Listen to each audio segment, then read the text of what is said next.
우리 요한복음 5장 19절로 21절까지 보겠습니다. 요한복음 5장 19절로 21절까지 우리 다 함께 합독하겠습니다. 시작. 그러므로 예수께서 그들에게 이르시되 내가 진실로 진실로 너희에게 이르노니 아들이 아버지께서 하시는 일을 보지 않고는 아무것도 스스로 할 수 없나니 아버지께서 행하시는 그것을 아들도 그와 같이 행하느니라.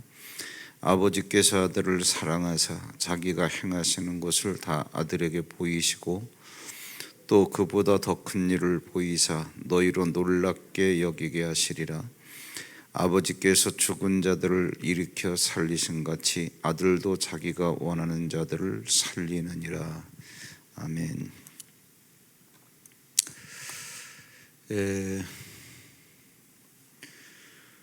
제가 이제 가끔 가다가 설교를 할 때 제가 들어도 자주 쓰는 말이 뭐냐면은 잘 들으세요. 이거 잘 아셔야 됩니다. 이런 말들을 자주 하는 것 같은데 오늘도 마찬가지예요. 잘 들으시고, 그런데 피드백을 해보면 성도님들 가운데 굉장히 건방진 사람들이 있어요. 주일날 설교도 저는 이제 습관이 됐다라기보다도 저는 습관 때문에 그런 건 아니고요. 저는 제가 하는 그 설교의 맥을 쭉 자꾸 끌어가고 있으니까 맥을 자꾸 끌어가면서 진짜 중요하다 그럴 땐 잘 들으세요, 이러한 코멘트를 하는데 그 말이 마음에 걸리는 거예요. 마음에 걸리는 건 좋은데 마음에 왜 걸리느냐에 대한 자기의 마음을 표현하는데 뭐 그것도 모르는 사람이 있을까 봐 이러한 표현까지 해요. 제가 이제 그런 말을 들을 때 너무 안타까운데 그거는 스스로 자기 영혼을 좀먹는 겁니다. 갉아먹는 거예요. 그래서 이제 그러한 그 태도들이 바로 잡혀져야 되는데, 저도 물론 이제 남의 설교를 들을 때 이제 제 성에 차지 않으면 이제 귀 밖으로 듣는 그런 것도 있지만 뭐 답답할 때도 있죠. 제 마음이 답답할 때도 있는데 그러한 마음이 벙어리한테서도 들을 게 있다라고. 그래서 하나님께서 내 마음을 사로잡아 주시면 벙어리한테서 들을 말이 있다. 이게 지혜예요. 이게 지혜. 그리고 또 이제 제가 이제 이 말씀을 이제 이렇게 쭉 정리하고, 어차피 요한복음은 제대로 한번 하기로 했으니까 이렇게 상세하게 하는 거지만, 이렇게 상세하게 할 때는 설교자가 얼마나 많은 고민을 하겠어요. 그리고 이것을 지금은 이제 종교개혁 이후로는 만인 제사장설이기 때문에 성령이 누구에게나 오신 다음에 누구나 똑같은 제사장. 그래서 이 시대의 목사는 제사장이 아니고요, 구약 때 말씀을 가르치는 티처로서의 역할이 더 커요. 선생님의 의미로서. 그러니까 그런 것이 전제가 된다면 목사가 깨달은 말씀을 얼마나 알기를 원하면 그런 말을 하겠어요. 그러니까 지혜로운 자는 그런 말을 달게 받는 거예요. 그러니까 오늘 새벽에도 그런 마음으로 말씀을 전하는 거니까 여러분들이 잘 받으세요. 오늘 말씀은 어저께 드린 말씀이 전제가 되어야 됩니다. 어저께 드린 말씀은 조금 전에 잔소리했던 그런 부분들이 깔려 있기 때문에 저도 싫은 소리 듣기 싫어서 제가 이렇다 저렇다 결론을 구체적으로 말씀을 드리지 않았지만, 여러분들이 들으셨으면 충분히 목사님이 무슨 말씀 하려고 하는 거였구나를 충분히 아셨을 거예요. 그런데 충분히 알았지만 충분히 안 내용을 그대로 보편적인 상식, 그렇구나라고 해서 내가 이렇게 그 말씀을 갖고 펼치며 살아가기에는 좀 부담스러운. 근데 여러분, 다시 어저께 드렸던 말씀에 같은 뉘앙스로 제가 몇 말씀을 드리고 계속 말씀을 전개할게요.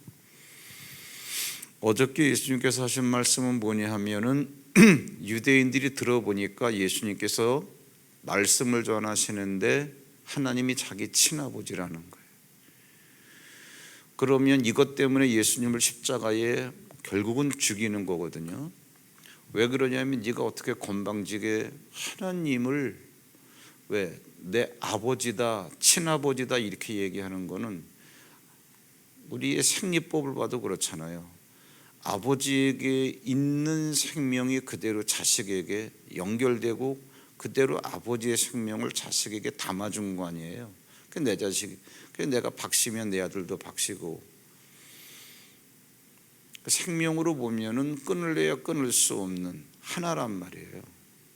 이것이 이제 우리가 창세기 공부할 때도 다 공부했는데 유다가 그런 얘기를 하죠. 요셉 앞에 가서 그 잃어버린 그러한 그 자식, 그리고 그것 때문에 애지중지하는 루벤이 있는데 루벤을 우리가 데려가지 않으면 아버지와 결탁되었기 때문에 하나란 말이에요. 하나, 생명이. 그래서 이제 결국은 예수님께서 아버지가 나의 친아버지야, 하나님이, 이 얘기는 하나님이 나와 하나야, 동등이야. 어저께 얘기했죠. 이걸 잘 정리해 두시고, 그렇게 말씀하셨던 예수님께서 우리에게는 뭐라 그러셨냐? 형제라 그러셨고, 도대체 이게 무슨 얘기냐? 로마서에서는 8장에 그런 말씀을 하셨죠. 예수님께서 많은 아들들 가운데서 하나님께서 예수를 맏아들이 되게 하셨다. 그럼 생각해 보세요. 이건 우리 얘기가 아니라 하나님의 말씀이에요. 하나님께서 예수를 맏아들, 그 다음에 많은 아들들 가운데서 맏아들이니까 둘째, 셋째, 넷째는 뭐예요? 우리들이라는 얘기죠. 그러면 맏아들 낳으신 분이 둘째도 낳으셨겠죠. 셋째도 나오시고. 그러니까 말씀을 양심적으로 받아들이시라고요. 내가 세상에서 형성된 지식이라고 하는 그 그물만 갖고 이걸 걸러내지 못하니까 자꾸 맞다 틀리다 이 생각만 하고. 그러니까 그게 내가 나한테 썩는 건지도 모르고 썩는 거예요. 그게. 그런 이리 보나 저리 보나 그렇고, 예수님의 맏아들이라며 둘째, 셋째, 이게 다 뭐냐 하면은 우리들을 구원받은 우리들을 얘기하는 거예요. 그런데 그 예수님께서 우리에게 뭐라 그러셨는 거 아니? 그래서 너희들이 나의 형제다. 그러면서 하시는 말씀이, 너희들은, 나를 믿는 자는 너희들은 내가 하는 일을 할 것이요 심지어는 나보다 더 큰 일도 하리라. 이거 우리 얘기가 아니에요. 예수님께서 하신 말씀이에요. 예수님께서. 여러분들이 이런 것들을 받아들이기 부담스럽고 그러면 예수를 믿지 말아야 돼요. 우리가 믿는 예수가 하신 말씀이에요. 그러니까 이런 부분들을 여러분들이 잘 생각해. 평소에는 고민들 안 하셨을 겁니다. 그리고 이런 것들이 책임질이 되어지지 않고 교회를 이룬다? 그건 사람의 교회예요. 인생에서 잠깐 우리끼리 모여가지고 친교 활동했다. 그런데 예수라고 하는 이름도 들었다. 저는 그럼에도 불구하고 구원은 받았다고 생각을 합니다. 그런데 남는 건 별로 없을 거예요. 심각한 고민을 한번 해보세요. 심각한 고민을. 그러면은 이것이 이제 정리가 되었으면 이제 그 다음부터 오늘 읽은 이 말씀은 식은 죽 먹기로 해결이 되는 거예요. 그런데 그게 해결이 안 되잖아요.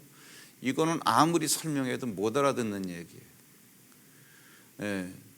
그러면 이제 제가 요즘에 이제 그 주일마다 미팅을 하는 그 청년이 있었는데, 복음이 뭐다라고 하는 것을 제가 알려주기 위해서 한 3주 정도 만났더니 뭐 다 끝났어요. 너무 잘 알아들어가지고. 그래서 예수 그리스도와 우리와의 관계를 내가 쭉 설명을 하는 과정에서 어떻게 설명을 했냐, 도대체 성령이라는 게 뭐고 하나님의 영이 뭐고 그 하나님의 영과 우리와의 관계가 뭐냐, 그거를 설명해 주기 위해서 제가 어떻게 설명을 했냐면, 그 청년의 손을 잡고 손을 올렸다가 내렸다가 올렸다가 내렸다가 하면서, 지금 네 손을 누가 올렸다 내렸다 하고 있냐 그랬더니 목사님이 붙잡고 올렸다 내렸다 한다는 거예요. 그리고 올라간 거는 뭐가 올라갔냐? 자기 손이 올라갔다는 거지. 그럼 네 손을 누가 올린 거냐? 그러니까는 목사님이 올렸다는 거지. 그래, 그러면은 내가 하나님이라 치고 내가 보이지 않는 영으로 네 속에 들어가서 네 오른손을 올리고 내리고 올리고 내리고 하는 것을 하기 원했기 때문에, 너한테 왜 육이라고 하는 것은 혼이 컨트롤을 하는 거고, 혼은 내가 올릴까 말까라고 하는 혼은 영이 컨트롤하는 거니까, 그럼 하나님의 영이 네 속에 들어가서 손을 올리고 싶다 내리고 싶다는 생각을 주어서 네 손이 오르고 내리고 올라가고 내려가고 하는 거라면, 겉으로 볼 때는 네가 손을 올리는 거지만 네 손을 올리는 건 누구냐? 성령이라는 거예요. 하나님과 너와의 관계가 그런 거다. 예수님이 이 말씀해 주시는 거예요. 이 땅에 예수님께서 육체를 갖고 인자로 오셨는데 내 속에는 아버지가 영으로 계시다는 거예요. 그래서 일거수일투족. 그래서 예수님께서 이제 앞으로 쭉 읽다 보면 요한복음 5장에 내가 아버지가 말씀하시지 않고는 내가 어떤 것도 판단할 수 없다, 생각할 수 없다, 행동할 수 없다, 조금도. 왜 그렇게 하시느냐? 예수님의 육체는 뭐예요? 말씀으로 되어 성령으로 잉태됐기 때문에 죄된 요소가 하나도 없어요. 그렇기 때문에 100% 하나님의 말씀에 의해서만 움직여지는 거예요. 그런데 우리는 지금의 우리 말고 구원받기 전에 우리는 흙으로 되어졌기 때문에 세상적인 속성에 숙달된 세상적인 지식에 의해서 움직여진 육체였기 때문에 하나님의 말씀이 들어와도 그것이 이제는 커가는 과정이 있어야 되는 거예요. 왜? 길들여지지 않았기 때문에. 그 차이가 있는 거예요. 자, 이런 것도 여러분들이 염두에 두시고 그리고 이제 오늘 예수님께서 하시는 말씀이 뭐냐면, 오늘 이 말씀을 읽어드리고 이제 할게요. 19절 보세요.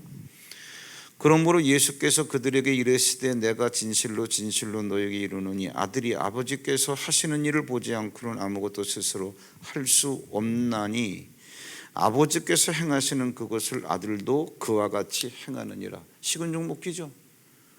뭐냐? 예수님께서 육체를 갖고 이 땅에, 예수님의 정확한 정의가 뭐냐? 육체를 갖고 이 땅에 오신 하나님. 그러니까 영으로서는 하나님이요 육체로서는 사람이요.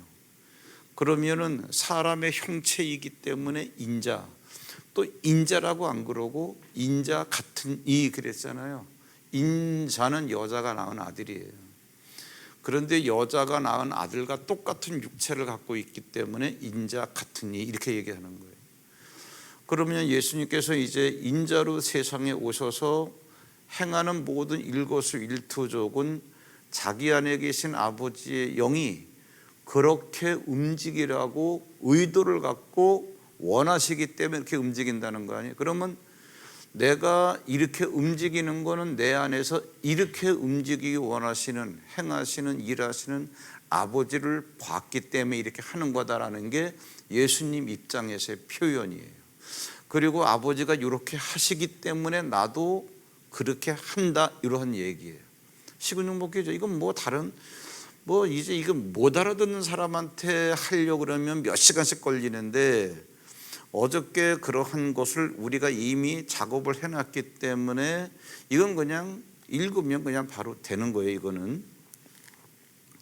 그러면서 20절에 아버지께서 아들을 사랑하사 자기가 행하시는 것을 다 아들에게 보이시고, 이것도 그냥 이해가 되죠. 또 그보다 더 큰 일을 보이사 너희로 놀랍게 여기게 하시리라. 더 큰 일이 뭐냐?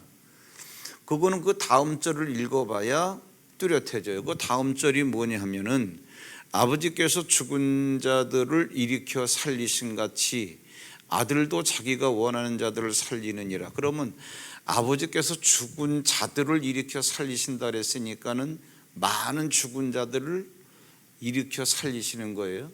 그럼 그 방법이 뭐냐? 예수를 먼저 십자가에 죽게 하시고, 왜? 십자가에 죽는 것은 누누이 말씀드렸지만 세상 사람들의 죄를 짊어지고 죄값을 치르시는 거예요.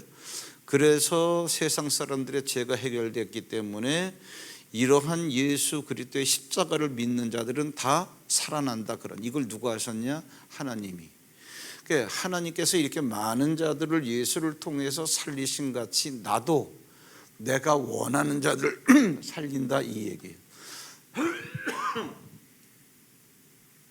이것도 이제 좀 설명을 드려야 되는데, 이거 설명 안 드려도 아실 수 있는데, 설교를 잘 들으신 분들은 예수가 살려내는 거는 예수께서 원하시는 자들을 살려낸다, 그 얘기가 뭐냐 하면은, 그러니까 예수가 살려내는 자들은 아버지가 살려내는 자들과 똑같은 사람들인데, 그 예수가 원하는 자들을 살려낸다, 이 얘기는 예수를 믿는 자들은, 예수께로 오는 자들은 왜 예수께로 오느냐? 왜 오죠? 약속을 따라 태어난 자이기 때문에, 성령을 따라 태어난 자이기 때문에, 그래서 성령을 따라 태어난 자들이기 때문에 그들이 살아나기를 살려내려는 목적으로 십자가를 지셨을 뿐만 아니라 살려내길 원하신다. 그 목적 때문에 죽으신 거니까 이게 예수님 입장에서의 표현이에요. 이해되시죠? 자, 그러면 20절에 아버지께서 아들을 사랑하사 자기가 행하시는 것을 다 아들에게 보이시고, 이건 그냥 통과죠.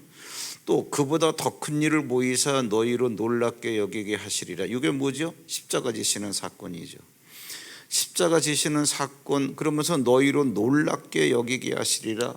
왜 놀랍냐? 이건 여러 가지 의미가 함축되어 있어요. 1차적으로 감각적으로는 어떻게 전능자가 죽을 수 있겠냐, 그 얘기고, 두 번째는 심오하게 들어가면 죽을 수밖에 없는데 죽을 수밖에 없는 우리들이 어떻게 살아날 수 있게 되었냐, 뭐 이러한 뜻이 다 포함되어 있는 거죠. 그러면서 21절에 아버지께서 죽은 자들을 일으켜 살리신 같이 아들도 자기가 원하는 자들을 살리느니라.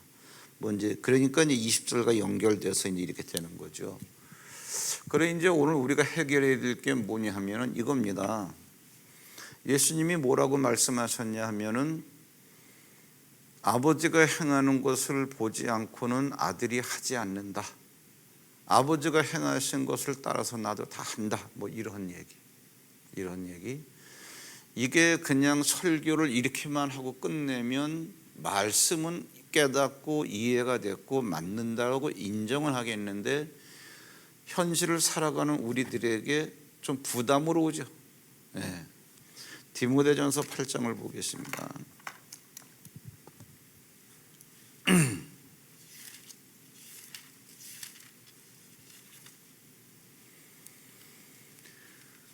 디모데전서 4장, 내가 8장이라고 그랬어요. 디모데전서 8장은 없어요. 디모데전서 4장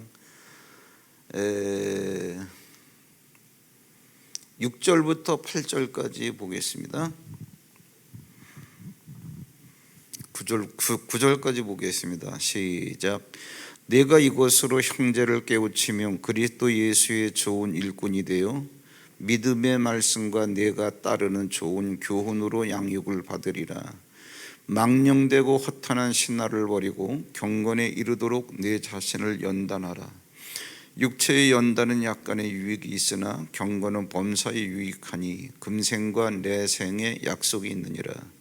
미쁘다 이 말이여 모든 사람들이 받을만 하도다. 그랬습니다. 이 말씀을 드리기 전에 먼저 정리해 드리는 건 뭐냐면, 지금까지 드려왔던 말씀이 뭐냐, 내가 나를 보니까 보여지는 육체만 보지 마시고요, 육으로 난 것은 육인데 그러한 것이 완전하지 않으니까 영으로 난 것은 영이요, 그래서 육으로 난 것은 육인데 그게 우리 몸뚱아리인데 불완전한 부분이 있으니까 다시 성령께서 거듭나게 하셨다. 그게 거듭난 우리들, 신령한 몸.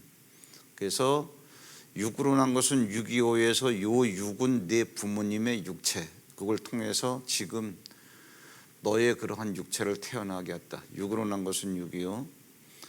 그런데 그거 갖고는 안 되니까 어떻게? 영으로 난 것은, 성령으로 거듭난 것은 뭐예요? 거듭난 너의 생령, 영적인 존재. 그러면은 여기에 조금 더 이 원리에 대해서 조금 더 깊게 파면 너는 신령한 몸을 갖고 있다니. 그러면 자, 여러분들은 눈으로 볼 때는 지금 거듭났다 할지라도 내가 거듭나기 이전에 육체를 여전히 갖고 살아가고 있죠. 요거는 내가 거듭났어도 성령이 들어오셨어도 인생을 살아가는 동안 갖고 살아가야 될 육체, 120년까지만 활동할 수 있는 것.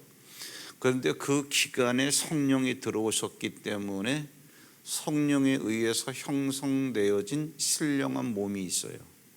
고린도전서 15장 44절, 육의 몸이 있기 때문에 신령한 몸도 있기 마련이야. 그 얘기입니다. 육으로 난 것은 육이요. 그래서 지금 네 육체가 있잖아. 그런데 영으로 난 것은 영이니 신령한 몸. 그러면 눈에 보이지 않아서 그렇지 신령한 몸이 이 안에 형성되어 있는 거예요. 그래서 이것을 이제 뭐 나중에 때가 되면 또 말씀을 드리겠지만, 부활에 대해서 뭐라고 말씀하시는 거 아니, 이제 예수 그리스도가 나를 믿는 자는 죽어도 살겠고, 요한복음 11장에. 그러면 우리는 이미 십자가에 못 박혀 죽었다며요. 네, 그렇잖아요. 구원은 그냥 받는 게 아니라 죄의 값으로 죽음이라는 대가를 치르고 하나님께서는 우리를 죽었다고 보시는 거예요. 그리고 살아난 게 신령한 몸인데 이 안에 있단 말이에요. 그렇죠? 살아서 나를 믿는 자는 영원히 죽지 아니라, 다 이제 그렇게 됐고. 그러면 이렇게 살다가 역사적 종말 때는 어떻게 되느냐? 역사적 종말 때는 우리가 또 죽었다가 부활되고 그런 게 아니라 이미 부활체이기 때문에 이 육체가 흙으로 돌려져 가고 육체 안에 있던 신령한 몸이 그냥 있던 거기 때문에 그것만 갖고 이걸 다 벗어버리고 그렇게 살아가는 거, 그렇게 살아가는 거. 그래서 낙원에서 살아가게 되는 거. 그걸 그래서 호련히 변화하리라. 변화체가 되는 거예요. 부활체가 되는 게 아니라 우리 이미 부활체고. 우리가 오늘 요한복음 5장을 읽었는데 예수님께서 아버지가 하신 일을 내가 보지 않고는 아들은 할 수 없다. 이제 이게 이제 알았는데, 깨달았는데, 제가 이 말씀을 하나 드려볼게요.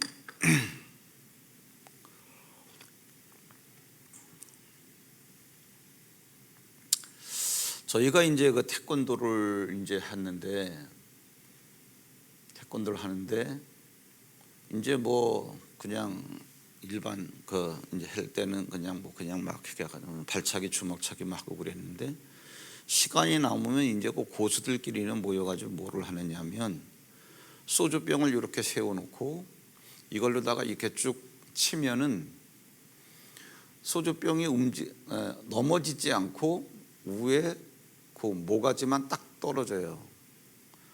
그럼 그게 바로 되는 게 아니고 그게 굉장히 어려운 거예요. 그리고 소주병을 세워놓고 여기서 계속 이 속도로 오던 것을 가지고 여기서 딱 멈출 수 있는, 그래서 이렇게 하면 안 되고요. 여기 있는 거에서 딱 끊어가지고 하면 여기서 여기까지의 에너지가 딱 집중돼서 전달되기 때문에 병이 깨져요.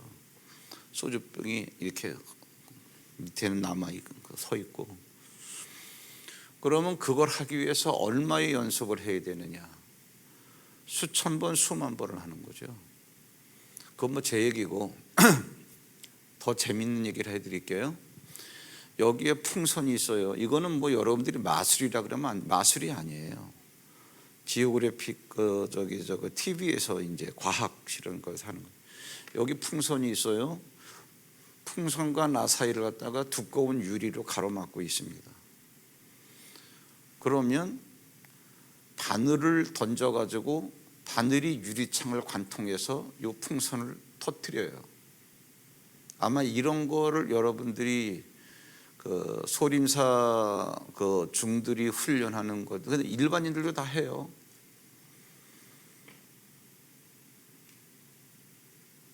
그럼 뭐냐, 어떻게 뭐 하는 건 뻔하죠. 바늘, 실제 바늘 하나를 딱 갖고, 방법은 뭐 이렇게 간단해요.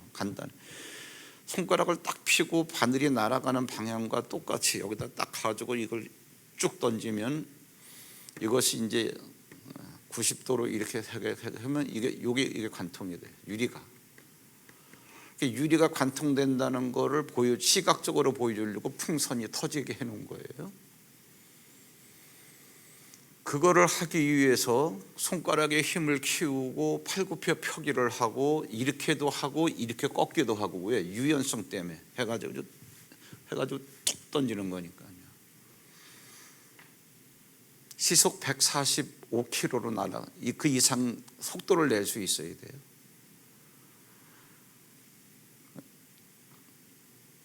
제가 뭐를 말씀드리려고 그러는 거 아니, 그걸 하기 위해서 그들이 몇 번을 던졌겠냐? 수만 번을 던졌겠죠. 수만 번을. 상상이나 가세요. 바늘로 던지는데 이게 90도로 날아가는 게 아니라 조금만 삐껴도 이게 튕겨서 나가겠죠. 일단 유리의 강도도 있고. 그렇게 하기 위해서.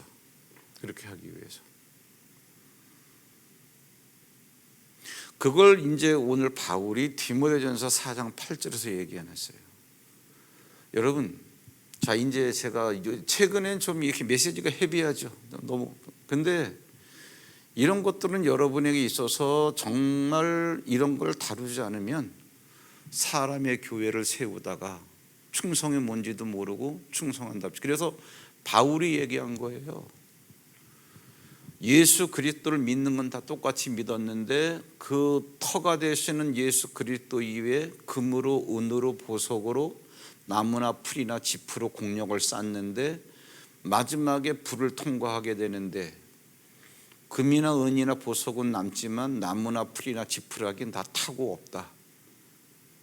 그러면 뭐야? 그건 해를 받으리니 자기는 구원을 받아. 자기 몸은. 그게 무슨 말이냐면, 내가 예수 그리스도 앞에 서기 전에는 나무나 풀이나 짚으라기로 공력을 쌓았어. 그건 내가 뭐를 하는 줄로 알고 있었다고. 근데 예수 앞에 서 보니까 인정받는 게 하나도 없어. 왜? 다 타고 재만 남은 거예요. 이게 고린도전서 10장에 나오는, 고린도전서 3장 10절에 나오는 건축하는 예를 다 그래서 하는 거예요. 그러니까 이러한 얘기를 여러분들이 한 번쯤은 통과를 하셔야 돼요. 그래서 예수 이렇게 쉽게 얘기하는 게 아니에요. 그러면 이제 뭐냐, 바울이 그런 얘기하는 거예요. 바울이 육체의 연습, 육체의 연단은 약간의 유익이 있다. 그러면 제가 지금 바늘로 유리 깨트려서 풍선 터뜨리는 거 얘기했어요. 약간의 유익이죠. 사람들도 놀라고, 야, 그럴 수도 있냐, 야, 그런 경직. 근데 육체의 연습이라고 안 그러고 육체의 연단이라고 그랬는데 저는 이것도 적절한 표현이라고 봅니다. 왜 그런 거 하니, 오늘 자꾸 뭐고 소림사 수도승 얘기해서 죄송한데, 그래야 쉽게 이해가 되니까. 걔들이 동자승 때부터 훈련을 받는데 수도승에, 동자승에 그 어린 5살, 7살 애들이 뭐를 하느냐, 다리의 힘을 키우기 위해서 양쪽에 기차 레일처럼 이렇게 가꾸목이 있는데 거기에 올라갔는데 이렇게 해가지고 그 다음에 올라가니까 할 수 없이 이게 다리를 벌릴 수밖에 없는 거예요 이게. 그리고 이렇게 했는데 여기다가 또 각구먹을 올려놓고 하루 종일 이렇게 내려오지도 못하고 팔도 못 내리고. 왜? 각구먹이 떨어지면 또 얘가 울어요. 막 울면서도. 예. 그런 애들이 1년이 지나고 2년이 지나고 3년이 지나잖아요. 그냥 날아다녀요. 10살쯤 되면. 그러면 그게 우리가 날아다니는 개들을 볼 때는 야, 참 잘한다 이걸로 끝나잖아요. 그 여러분 이제 갓탤런트 미국에도 있고 영국에도 있고 많잖아요. 한국에도 건너왔죠. 코리안 갓탤런트. 각 분야에 놀랄만한 그 기술을 갖고 있는 사람. 그런 사람들 볼 때 우리는 야, 멋있다 잘한다 그리고 박수치고 끝나잖아요. 그건 다 구경꾼입니다. 구경꾼으로부터 박수를 받기 위해서 개들은 수천 수만 번 연습을 해요. 얼마나 많은 대가를 지불하는지 몰라요. 그게 뭐냐? 육체의 뭐예요? 연단. 육체의 연단은 약간의 유익이 있는데 경건의 연단을 말하는 거예요. 경건의 연습. 경건의 연습은 범사에 유익하니 금생과 내생의 약속이 있느니라. 그러면 하나님께서 우리에게 주신 약속의 말씀을 갖고 우리가 연습을 한단 말이에요. 그럼 그 다음에 잘 보세요. 금생과 내생의 약속이 있다는 얘기는 내생 뭐예요? 말할 것도 없지만 우리가 살고 있는 인생에서도 성취가 되는 거다 그 얘기예요. 정확하게 보세요. 제가 메시지는 헤비하다 할지라도 허튼 말은 안 해요. 제가 원래 공대 출신이라서 괜히 근거 없는 말 갖고 설교 안 해요.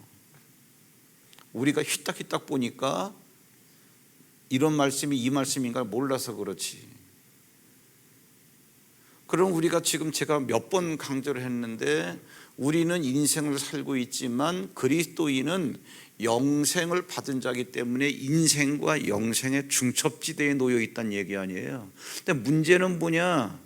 우리는 영생이 있음에도 불구하고 말씀에 의해서 살아가도록 길들여지지 않은 육체가 있기 때문에 거기다 다 내주는 거예요. 왜? 훈련을 안 한 거예요. 예배 드리고 가는 걸로 끝나고 그러니까는 설교가 좋았다 설교는 좋은 게 아니에요. 자기 마음에 조금 안 들면 오늘 목사님이 나를 깠어 또 이런 말이나 하고 얼마나 안타까운지 몰라요. 그러면서 다 기독교인이래요. 기독교인은 기독교인이죠. 진지한 고민을 한번 해보세요, 여러분. 이거를. 그러면 이게 무슨 얘기냐?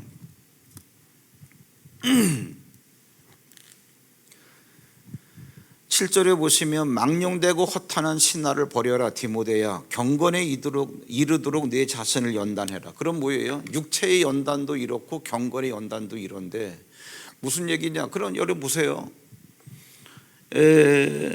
망령되고 허탄한 신화를 벗어버리고 이게 이제 여러분을 두고 말씀을 해드릴게요. 설교를 이렇게 했어도 바깥에 나가서 삶의 문제를 부딪혀 보면 안 돼.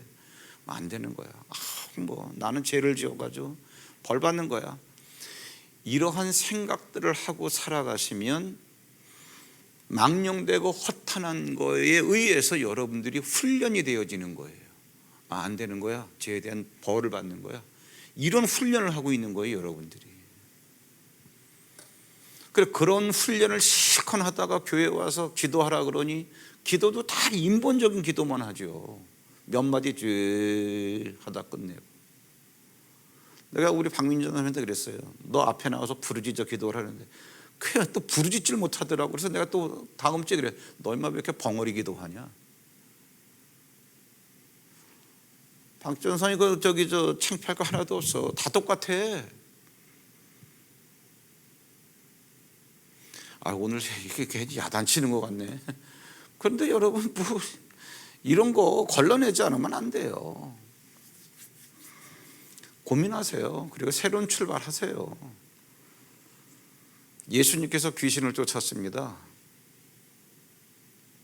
귀신 쫓을 때가 언제였냐 하면은 예수님께서 베드로, 야고보, 요한을 데리고 변화산에 올라갔는데 귀신 들려가지고 불에도 뛰어들어가고 물에도 뛰어들어가는 어린 아들이 있는데 이걸 좀 고쳐보겠다고 그 아버지가 얘를 데리고 예수를 찾아왔는데 예수님이 안 계셔.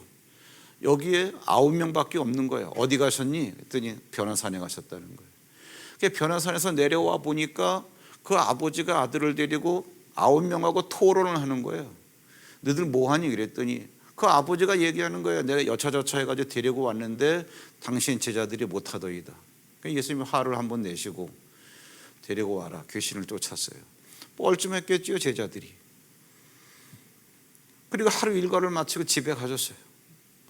제자들이 예수님께 나왔어요. 읽어보세요. 뭐라 그랬나. 뭐라 그런 건 다 알고 있지만 난 제자들의 질문이 더 마음에 남더라고. 주여, 우리는 어찌하여 귀신을 쫓아내지 못했습니까? 얼마나 눈물 나는 얘기예요. 오늘 예수님이 이렇게 요한복음 5장에서 말씀하시는데 우리는 왜 안 됩니까? 네. 그러니까 예수님께서 뭐예요? 기도 외에는 이런 유가 나갈 수 없다. 그냥 되는 게 아니다. 이 얘기 하시잖아요. 그럼 여러분 기도는 어떻게 해야 되겠어요? 이거죠. 유리창 한번 깨뜨리기 위해서 육체 연습을 하는 사람도 수만 번을 하는 거예요. 보여주는 건 이거 하나지만 이거 보여주려고 팔굽혀 펴기를 하고 팔굽혀 펴기도 이렇게 했다가 그 다음에 속도를 내는 훈련도 하고. 기도하겠습니다. 하나님 아버지, 오늘 우리가 요한복음 5장의 한 부분을 가지고 말씀을 나누면서 많은 생각을 하게 됩니다.